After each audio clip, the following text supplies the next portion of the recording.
Mais uma vez aqui no nosso GD. Vocês até conhecem, não precisa nem repetir. E ela agradou tanto na primeira vez que convocamos. Eu estou até dizendo, como ela é da família, eu já disse, olha, você é seu empresário.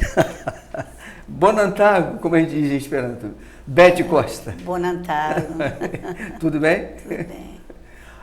Nós sabemos que, da vez passada, quando você esteve aqui, falou sobre mediunidade, suas experiências como médium, e atentou para uma porção de coisas que a gente precisa também bem se referenciar naquilo que você comentou, em função da tua experiência.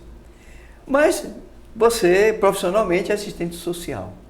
Você participou de atividades ligadas a essa área, dentre elas o Família Acolhedora. O nosso querido Edivaldo lá do CERJ, antigo CERJ, que coordenou e tal. E depois, lamentavelmente, o projeto não deu sequência, mas vieram outros, né?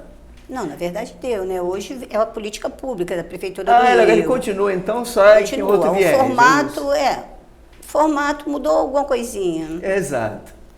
E na pesquisa, ou na análise que a gente estava fazendo, a gente nem sempre presta atenção, né? Lá no capítulo 14 do Evangelho segundo o Espiritismo, que é honrai vosso pai e vossa mãe, que é um romance falando de Jesus, Allan Kardec chama a atenção da importância da família, dos seres que estão ali se unindo para, claro, naturalmente, honrar pai e mãe. E hoje nós sabemos uma compreensão mais profunda que pai e mãe não é somente aquele que estabeleceu a reencarnação. Como é que você vê de modo geral, você que tem estado em contato com família nas situações mais difíceis possíveis, você que, inclusive na sua casa espírita, está fazendo um trabalho interessante, na sua não, na casa espírita que você faz parte, estou fazendo um trabalho muito interessante. Eu sou assistente social, na verdade por vocação. Eu costumo dizer que foi a melhor coisa que eu fiz, porque na verdade eu queria ser médica, mas a minha realidade social não permitia, e eu acabei indo lá para o serviço social e eu descobri que eu gosto muito de ser assistente social. Administrar, na verdade o que a gente trabalha fazendo é administrando miséria, isso é muito ruim. E a gente percebe, quer dizer, no meu caminhar, eu tenho muita, até por uma questão minha, eu tenho muita necessidade de trabalhar com assistência. Eu tenho muita dificuldade em trabalhar com assistencialismo, porque eu penso que é necessário que as pessoas elas se vejam enquanto pessoas de direito, né? Não somente beneficiárias da ajuda das pessoas, porque sentem pena, e aí elas ficam, no final, meio que atreladas a essas pessoas, e às vezes, inclusive, as pessoas se utilizam disso, né, para usarem-nas de formas até escusas. Então, eu penso a necessidade do assistencialismo. Não que eu não ache importante o assistencialismo, sim, da sopa, que é uma cultura da casa espírita, você vê uma pessoa, a população de rua, atender. Eu estou falando de mim. Eu acho importante que as pessoas, além, entendeu, do pão, ela tenha também a condição de chegar até o pão por vias próprias, né? Até por conta da minha formação. Agora, eu entendo perfeitamente que não adianta nada você discutir com essa família, chamar essa pessoa que tem muitos problemas, né, materiais, e começar a ter um discurso ideológico com ela se ela está com a barriga vazia. Claro. Né? Isso é ridículo, né? Alguém falar alguma coisa dessa, né? Então, o que a gente, na nossa prática de trabalho, o que eu entendo? Um belo dia, a gente faz alguns trabalhos e tal, eu sempre gostei de trabalhar com família dentro da minha área de atuação. Só que eu trabalho também na casa espírita, e eu sempre achei importante, né, trabalhar com família na casa espírita, porque não adianta, porque assim, todas as pessoas, elas fazem parte de uma família. Quando você pega uma criança de rua, essa criança, ela tem no entorno dela e no bojo da história dela, uma família. Então não adianta você trabalhar só com essa criança. Você tem que trabalhar com o entorno, porque ela chegou até ali. A população de rua é a mesma coisa. A história da população de rua, na maioria das vezes, né, você encontra pessoas, normalmente, na maioria das vezes é por dependência química, né, por conta de processos dentro da família mesmo, dentro da família, questões emocionais. Ou seja, é necessário, esse ser, ele não está sozinho. Aí você consegue entender a questão da família universal. Ele não está só. Então você tem que trabalhar no geral. Então um dia, né, eu hoje hoje a gente montou um projeto chamado Somando. O que é o Somando? O Somando, que você participa? eu participo do Grupo Espírita Pingo de Luz, no Rio da Prata, em Campo Grande. Um bairro aqui do Rio de Janeiro. É um você bairro está aqui sendo do Rio. visto em várias partes do mundo. Então, Que bom. E aí... Que similitude como essa acontece pelo Brasil afora? Ah, sim, mas isso é uma bobagem que a gente faz. A gente não faz grandes coisas, não. Um belo dia, o que aconteceu? Eu atendendo uma usuária no meu trabalho, ela estava grávida e ela foi... Só um instantinho, você está ligado também a pessoas envolvidas com as drogas, envolvido com o alcoolismo, a situação mais diversa possível. Quando a gente trabalha com assistência social, a gente pega todos esses matizes, né? A miséria, ela não vem sozinha, ela vem... Normalmente essa família desagregada tem histórico de violência doméstica, tem história de drogas, é um negócio grande, não é uma coisa pequenininha. Aí, voltando ao Somando, por que a gente começou esse projeto? O nome é Somando. Por que Somando? Somando é a etimologia mesmo. É juntar, é multiplicar, é fazer alguma coisa. Junto, vamos juntar. E aí, um belo dia, eu estava atendendo uma usuária, e a usuária grávida, ela foi, por conta da questão do Bolsa Família. Bolsa Família é um programa que existe aqui no Brasil, já que você está falando de mundo todo. E o Bolsa Família, ele é um programa de repasse de renda. E ela dizendo que estava desesperada, que ela estava grávida de 5 meses. E ela virou para mim e falou assim, eu não quero essa criança. Ela já tinha um filho. Eu não quero essa criança, porque eu não tenho o que dar a essa criança. Eu estou desempregada, eu não tenho companheiro. Eu não quero essa criança. Eu parei, olhei para ela. A gente conseguiu disponibilizar uma cesta, não que onde eu trabalho consiga isso, mas a gente, por outras vias, a gente conseguiu uma cesta básica para ela. Aí a história da questão do assistencialismo. Nesse momento é necessário. Mas não é só assistencialismo, você dá, mas você trabalha com ela outras questões. E aí eu falei assim, caraca, né? O que a gente pode fazer? E aí eu tenho Aí é legal a coisa das redes sociais, né? Eu entrei na minha rede social, no WhatsApp, e comecei a falar com as minhas amigas. Eu falei, gente, olha, eu estou com uma pessoa nessas condições e a gente está precisando, ela precisa de algumas coisas. Falei com muitas pessoas. Uma pessoa foi até Campo Grande e me trouxe um kit, me trouxe várias coisas de bebê. Eu chamei a menina e dei, né? Era um menininho que ia nascer e dei. Quando ela veio, ela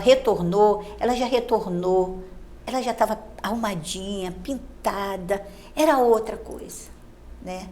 E aí eu parei, eu falei, cara, é importante, a pessoa não se sente só. Ela, quando foi a primeira vez, ela estava só. Quando ela retorna, ela viu que ela foi ajudada. E aí ela já não estava mais só. O semblante dela mudou. E a partir daí, é óbvio que isso não foi uma ideia minha. É óbvio que eu fui instrumento, eu tenho clareza disso, entendeu? Tanto que as coisas que aconteceram depois, era alguma coisa que já estava planejada no plano espiritual, eu tenho isso claro na minha cabeça. E aí eu comecei a pensar nisso, eu falei, vamos fazer um grupo?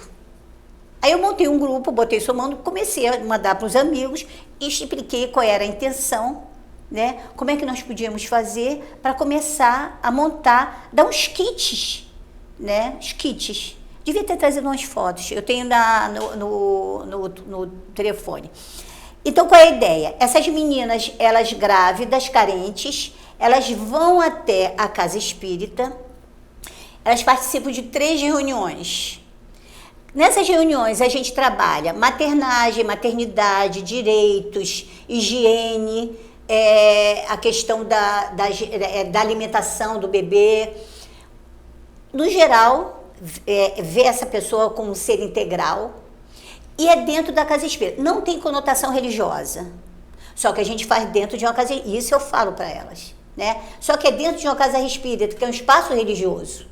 E aí eu digo para elas o seguinte, olha só, não tem conotação religiosa, mas a gente está no espaço religioso. E a gente tem o hábito no espaço religioso, a gente tem um comportamento, por exemplo, a prece. Tudo é motivo para prece. Começou, tem prece, acabou, tem prece, no meio tem prece. Tudo tem prece. Então a gente vai fazer prece juntas. Tá certo. E aí elas vêm, elas vão até lá, elas fazem parte de 3 reuniões. Nessas reuniões é sempre uma roda de conversa.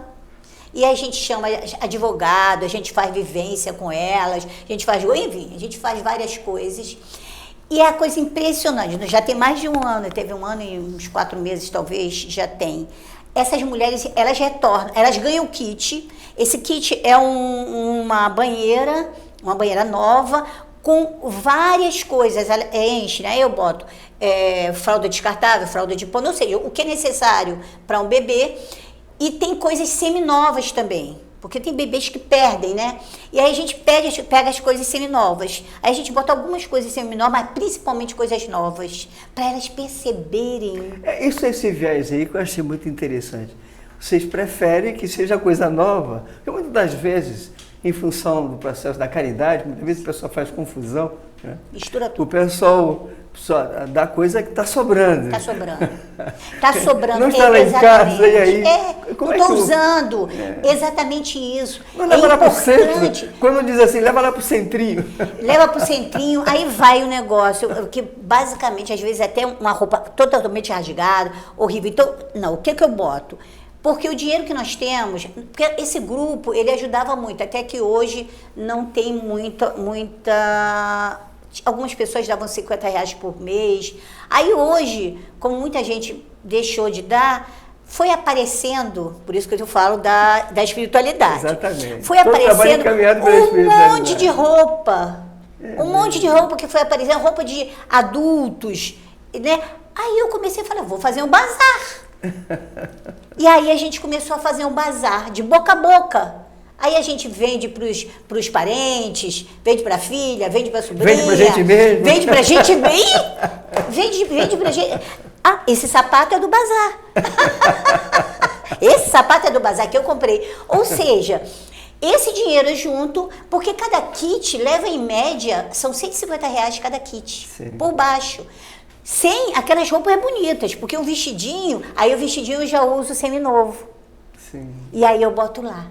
E aí a gente fecha com um tule, que o tule já serve como mosquiteiro, e elas ficam felizes. É a coisa mais impressionante, conforme elas já voltam mais bonitas. As mulheres ficam mais bonitas. Vocês acompanham. Aí é que tá. A ideia não era acompanhar, até porque a gente não tem pernas nem pessoal para isso. Sim. Né? E você sabe como é que funciona na casa espírita as coisas, né? É tudo pela obra e graça de Deus. A gente, o que a gente faz? Elas não têm obrigação de voltar nos encontros. Elas receberam, tchau e benção. Elas podem ir embora. Mas não, você acredita que elas retornam? É mesmo. Elas retornam só para escutar, para estar com a gente. Aí a gente faz um café da manhã fraterno, né? De manhã, cada um leva uma coisinha, né? A gente faz lá o café da manhã. Elas ficam com a gente no café da manhã, ali é uma interação. Depois elas sobem, agora mesmo, né? É uma reunião mensal. No mês passado foi uma advogada. E o tema era, doutora, quais são os meus direitos? E aí fizemos uma roda, né? Dessa vez, foi uma vivência, dizendo o seguinte, o que as nossas experiências, o que nós já passamos, serviu para uma nova formação da família. Hoje, o que eu quero para minha família. E aí, nas discussões, surgiu violência doméstica, abuso sexual, e elas dizendo que eu passei por isso, eu não quero que passe isso, né? Essas mulheres, elas retornam. Mas aí também a gente estimula como? Agora, vai ter o Dia das Crianças. Sim. Nós ganhamos muitos brinquedos usados. E aí o que a gente vai fazer? A gente vai pegar aqueles brinquedos, a gente vai fazer um negócio lá para as crianças que forem, né? Porque hoje é muita gente. E vai doar. Porque ano passado, no Natal, nós conseguimos montar apadrinhamentos foram 77 crianças, fora as mães. Crianças que iam, todos os filhos, que iam até 16 anos, até 15 anos. Então, nós pedimos apadrinhamento. Mas como nós fizemos a questão da coisa de pobre, porque a cultura é assim, porque é pobre, tem que receber coisa de pobre. Porque se você é pobre, você recebe qualquer coisa. É absurdo. Não é, recebe, porque se você não gosta, o outro também não gosta. Entendeu? E aí, eu não aceito isso. Você está lidando com o espírito. Sem dúvida. Que naquele período, naquela encarnação, reencarnou daquela maneira, muitas das vezes porque assim pediram. Quantas das vezes o próprio plano espiritual que decide, não é isso? E aí tem que ser daquela maneira. Mas não significa... E você precisa valorizar. E o espírito?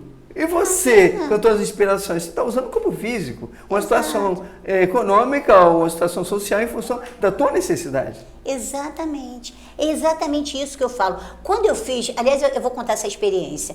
Ano passado, quando a gente montou, eu falei, gente, vamos fazer uma festa de Natal. Vou pegar apadrinhamento.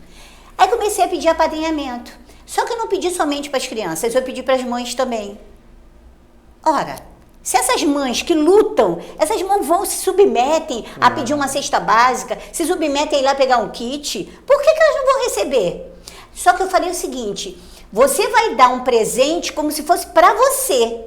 Você vai dar um presente para as crianças como se fosse para o seu filho, para o seu afilhado, para o seu sobrinho. Você vai dar um presente, você não precisa pegar 10 para apadrinhar, apadrinhe um. Mas dê um presente, como você daria para o seu filho, para o seu afilhado. Ou você próprio. Ou para você. Você próprio. Eu sei. Aí eu tive, inclusive, dentro da casa espírita, eu tive pessoas que falaram, você está forçando a barra, as pessoas dão o que querem. Eu falei, você vai dar o quê? Você daria o quê para sua neta? Você daria o quê? Você ia dar uma boneca que você abre o braço e ela quebra? Você não daria para sua boneca isso. Então não dê para uma garotinha, porque ela vai abrir e vai quebrar. E a mesma frustração que a sua neta sentiria, ela vai sentir. Bom, enfim, no final, depois de muito falar, a maioria entendeu. Teve uma ou outra que não entendeu, mas a gente mudou os presentes. Eu sei que nós conseguimos, Ivan, só para você ter uma noção, teve mães que ganharam produtos da Mary Kay, kits da Mary Kay, todo mundo ganhou roupa, todo mundo, da CIA, da Líder, as mulheres ganharam Natura. Teve uma mãe que recebeu uma bolsa de couro uma marca famosíssima, que foi até uma amiga minha de Minas que mandou, entendeu? Roupas maravilhosas. Teve meninos que ganharam skate deste tamanho, bolas de couro. Agora você vai dar uma bolinha, o garoto vai dar um chute ali, vai explodir, gente. Se você quer dar, dá direito. Então, por isso que agora, nesse Dia das Crianças, eu não vou cobrar muito, não. A gente vai dar o que tem lá, porque eu quero agora de novo no Natal fazer isso de novo. Só que esse ano vão ser muito mais crianças. Muito mais crianças. Deve ser o dobro. Mas essa é a ideia. As pessoas têm que entender que se não é bom para você, não é bom para o outro. Jesus coloca isso muito bem. Não é isso? Se o seu neto recebe um brinquedo, sei lá, um Hot Wheels, por que o outro não pode receber um Hot Wheels? Porque ele é pobre ou porque ele não vai dar valor? É brinquedo, é criança tanto quanto o outro. Muitas das vezes o pessoal conhece a história, a origem da criança, é filho de alguém marginalizada ou alguém que é drogada. Não, é filho de... E aí não merece. Não pode ser qualquer coisa. E tem um outro detalhe aí. Aí, para tudo a gente tem que dar um aprendizado. A questão da ambição. Quando eu falo ambição, e eu sempre falo isso com elas, não é ambição de quebrar o outro, não é ambição de fazer a escada do outro. Aquela coisa desmedida, Não, não é isso. Você Mas você tem que ter ambição. Você precisa ter ambição. É isso que impulsiona a humanidade. Que é a realidade. O desenvolvimento, não é isso? Então, essa ambição é necessária e elas precisam ver... Essa ambição é desmedida, essa coisa egoística. Não, mas elas têm que aprender a ter ambição. Ambição no sentido de lutar para ter uma coisa melhor e para dar uma coisa melhor melhor para os seus filhos e para a sua família. Você falou isso agora, esse livro aqui é maravilhoso, da Joana de Anjos e Outros Espíritos, que é SOS Família. Vocês devem conhecer, muito bom esse livro, né? Não conheço. Muito bom esse livro aqui. E a Joana coloca uma coisa interessante, Vida em Família. Ela diz o seguinte: a família, antes de tudo, um laboratório de experiências reparadoras. Experiências reparadoras, na qual a felicidade e a dor se alternam, programando a paz futura. Aquilo que você estava colocando. Não é uma realidade isso? Verdade. Agora, quer dizer, então, que as pessoas participam dessa atividade e elas sentem-se agradecidas e voltam, não por causa do presente, mas pelo afeto, pela fraternidade. As evangélicas, e não é só espíritas, não. É? Não, tem um monte de Pessoas evangélico. é mesmo, é? Várias. A maioria é tudo evangélica. Que legal. Teve inclusive uma que falou assim: engraçado, aqui é diferente lá da casa espírita, aí eles olham a gente de lado, aqui vocês amam a gente de verdade. Eu achei tão bonita ela falar isso. Eu falei assim, eu falei, é mesmo? Ela É diferente da casa espírita? Entendeu? Da casa espírita, dentro da casa espírita, Sim, porque sim, a gente conversa com elas o tempo todo, né? Sei. E o que eu percebo também, Givan, a espiritualidade ali atua. Isso, você está colocando, eu estou preocupado. Isso que você falou, eu morava em Brasília e morava do lado de uma família que ela era adventista do 7º dia, se não me engano. E ela, pessoa pobre, uma luta muito grande, eles tinham na época 2 filhos, um rapaz com muita dificuldade. E certa vez ela contava que ficou muito chateada, que ela foi numa casa espírita para ser ajudada e o pessoal discriminou. Não por causa da religião, mas porque como ela estava vestida, muito simples, muito, com um vestimenta bastante pobre e tal, e as pessoas, ela ficou ali sentada, ficou muito chateada. Quando a gente vê isso nas casas espíritas. Uma coisa, você existem me lembrou... companheiros que parecem que vão para um baile. Não. Parece que vão se exibir aquele lá. Deixa eu falar uma coisa, você Pelo me amor lembrou de uma Deus, coisa... sem a casa do caminho, como é que Jesus explicou e mostrou e provou? E quem chegava lá, né, Givan? Quem chegava lá? Todos eram pessoas com a lepra, no caso mal de Hansen, eram pessoas marginalizadas, eram famílias separadas, que já existiam, que sempre existiu, discriminações à vontade. Deixa eu só falar, você falou uma coisa que me veio aqui à cabeça, que é importantíssima. Uma outra coisa é a questão da discriminação, quando você fala. Essa mania de achar que tem que fazer visita domiciliar para saber se a pessoa realmente não tem nada em casa. Esse é outro. Se ela corre a casa espírita, eu não faço isso. Primeiro, eu não sou detetive, eu não sou polícia. Não é meu papel, tá? Se ela corre a casa espírita, é porque em algum momento a espiritualidade chamou ela ali. E ela vai ser ajudada de alguma maneira. E eu vou dizer para você claramente um caso. Nós temos uma menina que ela trabalhava, ela já tinha um filho, ela trabalhava, ela tinha inclusive uma motinha. Ela foi lá uma vez, muito rebelde a primeira vez que ela foi, né? E nos grupos, nas rodas de conversa, sabe o que nós descobrimos? Que ela vem de uma história de uma violência tão grande de abuso sexual por parte do pai. Ela, na verdade, a questão dela não era financeira. Ela hoje, ela já recebeu, a criança dela já está com 7 meses, ela hoje vai quase todos os sábados, assim, todas as reuniões, que é uma vez no mês, ela aparece lá, nem que seja para dar um abraço na gente, porque ela tem que trabalhar. E ela conta, ela já levou um monte de gente lá, inclusive a mãe. E sabe o que é que ela disse pra gente? Ela falou assim, vocês me salvaram. É mesmo. Uma reunião por mês que a gente tem, Givan. Aí eu pergunto, a espiritualidade não atua ali? Claro, o tempo todo. E depois vai com eles para casa deles? Olha, toda hora, toda distante. Você falou exatamente essa situação e que quantas e quantas gente não percebe. É preciso estar muito atentos com relação a isso.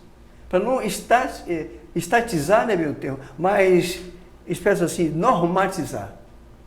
Nós dirigimos uma casa espírita, grupo espírita Allan Kardec, lá no Sarapuí, em Senador Camarão, no interior aqui do Rio de Janeiro, próximo de Abangu. E nós tivemos algumas famílias, uma família que a senhora tinha de 8 a 10 filhos. E todo mês ia lá receber. Mas assistencialismo. A gente pregava a mensagem espírita, orientava. graças a esse tipo de procedimento, vários hoje são pais de família, Sim. em função da ajuda, que sentiam, na verdade, a carência altamente material. Então, precisa ter muito cuidado para não estabelecer, companheiros que nos estão vendo nesse instante, procedimentos, quantas e quantas vezes, discriminatórios. Minha Carolina, minha querida em Esperanto, minha querida em português, nós estamos terminando. Não vou dizer que são as últimas palavras, porque você vai querer se encontrar comigo daqui a pouco. Nós fazemos parte da mesma família. Mas só as palavras de despedida com relação a esse assunto. Tá. Bom, a gente agradece. Disseram que essa é a minha câmera, então vamos lá. Eu estou falando de mim, tá? E é isso que é claro. Quem está sendo entrevistada sou eu.